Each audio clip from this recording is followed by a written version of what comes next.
안녕하십니까. 닥터프라임 치과 박열 원장입니다. 저번 시간에는 반대교합에 대해서 살펴보셨죠? 네, 오늘은 크라우딩에 대해서 살펴보겠습니다.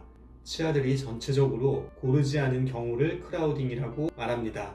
이 크라우딩에 대해서 살펴보겠습니다. 네, 그러면 부정교합의 두 번째 시간으로 위아래 덧니에 대해서 말씀드리겠습니다. 덧니란 고르지 않은 치아 중에서도 특히 고르지 않은 치아를 덧니라고 합니다. 교정학에서는 크라우딩이라고 합니다. 사람들이 많이 모여있는 것을 크라우딩이라고 하죠. 치아들이 많이 모여있는 것도 크라우딩이라고 합니다.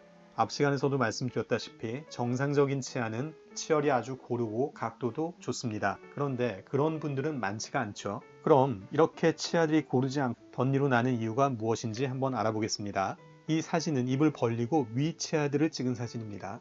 우리가 공원에 가면 있는 벤치를 한번 생각해 보겠습니다. 그 벤치에 앉을 수 있는 사람은 정해져 있을 것입니다. 만약에 그 숫자보다 사람이 많다면 비좁게 돌아서 앉아야 될 것입니다. 때로는 겹쳐서 앉아야 할 수도 있겠죠. 치아도 마찬가지입니다. 이렇게 치아들이 배열될 잇몸 틀이 있는데 만약에 이 공간이 좁다면 치아들은 이 공간에 제대로 배열이 될 수가 없을 겁니다. 그러면 사진에서 보시는 것처럼 치아들이 서로 겹쳐서 나거나 밖으로 삐져나오거나 이런 현상이 발생하는 겁니다. 이 사진은 아래 치아 사진입니다. 아래 치아도 마찬가지입니다. 자리가 모자르는 거죠. 모자르면 이렇게 고르게 있는 치아도 있지만 힘이 약하거나 늦게 나오거나 하는 치아는 이렇게 밖으로 밀려 나올 수밖에 없는 것이죠. 이처럼 위아래 치아들이 고르지 않게 나오는 경우는 굉장히 흔한데요. 그렇다면 그 원인이 무엇인지 한번 알아보겠습니다. 다시 위치아 사진을 보겠습니다. 우리가 통상적으로 6살, 7살 정도가 되면 큰 어금니가 나오고요. 그리고 앞에 앞니 4개가 나옵니다. 그리고 나서 나머지 초등학교에 다니는 기간 동안 이 옆에 있는 작은 어금니와 송곳니가 순차적으로 나오게 됩니다. 그런데 어떤 원인에 의해서 이 자리가 모자라게 되면 송곳니와 작은 어금니 나올 공간이 모자라게 됩니다. 그렇게 돼서 나중에 나오는 치아들이 이런 식으로 밀려 나오게 되는 것이죠. 네, 아래도 마찬가지인데요. 큰 어금니와 앞니 4개가 6, 7세 때 나오고 그 이후에 초등학생 기간 동안 이 나머지 3개 치아가 순서대로 나오게 되는데 공간이 확보가 되지 않으면 치아가 고르지 않게 되는 것입니다. 네, 원인에 대해서 말씀드렸고요. 어떤 문제점이 있고 어떤 증상들이 있을 수 있느냐에 대해서 말씀드리겠습니다. 사진처럼 치아가 고르지 않고 덧니가 나면 어렸을 때는 충치가 잘 생기겠습니다. 특히 초등학교, 중학교 나이에는 충치가 아주 잘 생기는데 사진에서 보시는 것처럼 이렇게 치아가 고르지 않은 부분에는 양치를 제대로 할 수가 없겠죠.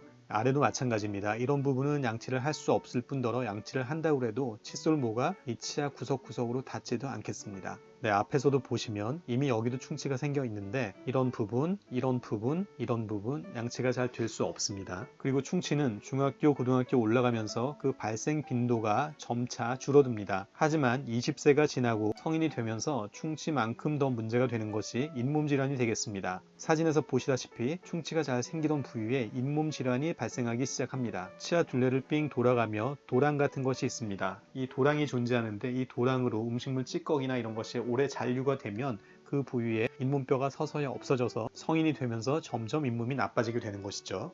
이처럼 충치와 더불어 잇몸 질환도 치아 건강에 나쁜 영향을 줄 수가 있겠습니다. 또 충치와 잇몸 질환은 구취를 유발하기 때문에 입냄새가 나는 것도 대표적인 증상이 되겠습니다. 그러면 이런 덧니나 치아가 고르지 않은 것을 어떤 식으로 교정할 수 있을까요? 교정 치료 방법은 비발치 또는 발치로 나뉘는데요. 치아들이 고르지 않은 이유가 공간이 모자라서 그렇다고 말씀드렸죠. 그러면 그 공간을 우리가 확보를 해줘야 하는데 첫 번째 비발치하는 방법에 대해서 말씀드리겠습니다. 이를 뽑지 않고 교정하는 방법은 이 치아가 배열될 수 있는 잇몸 틀의 둘레를 넓히는 것입니다. 확장을 하는 것이죠. 두 번째로 이 큰 어금니를 뒤로 보내서 작은 어금니와 앞에 치아들이 고르게 될 수 있도록 하는 방법이 있겠습니다. 그리고 치아 사이를 소량씩 삭제를 해서 치아가 배열될 수 있도록 하는 방법이 있는데요. 이 세 가지 방법 모두 많은 공간을 확보할 수는 없습니다. 그래서 치아가 고르지 않은 정도가 아주 경미했을 때는 지금 말씀드린 세 가지 방법에 의해서 교정을 할 수가 있겠습니다. 하지만 그 모자라는 공간이 어느 정도 이상 됐을 때는 앞에 세 가지 방법은 효과적이지 못하고 때로는 도움이 안 될 수도 있습니다.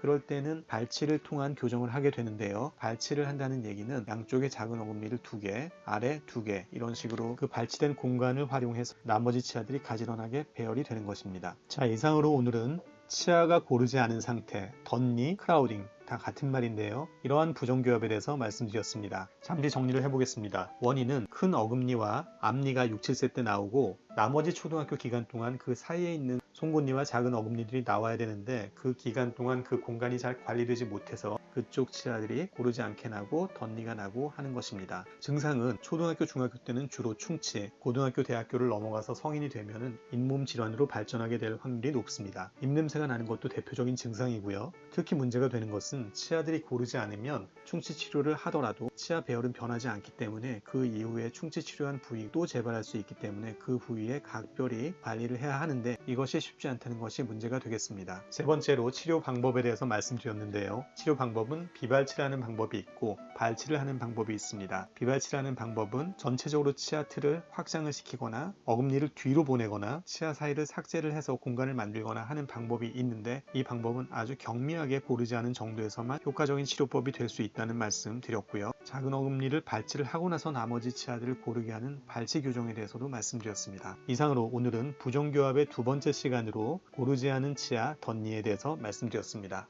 네, 여러분 이해하시는데 도움이 좀 되셨나요? 제 오늘 말씀이 도움이 되셨다면 구독과 좋아요 버튼 부탁드리고요. 알람 설정을 해두시면 제가 올리는 내용을 바로 보실 수가 있겠습니다. 저는 닥터프라임 치과 박연 원장이었고요. 그럼 다음 시간에 다시 뵙겠습니다. 감사합니다.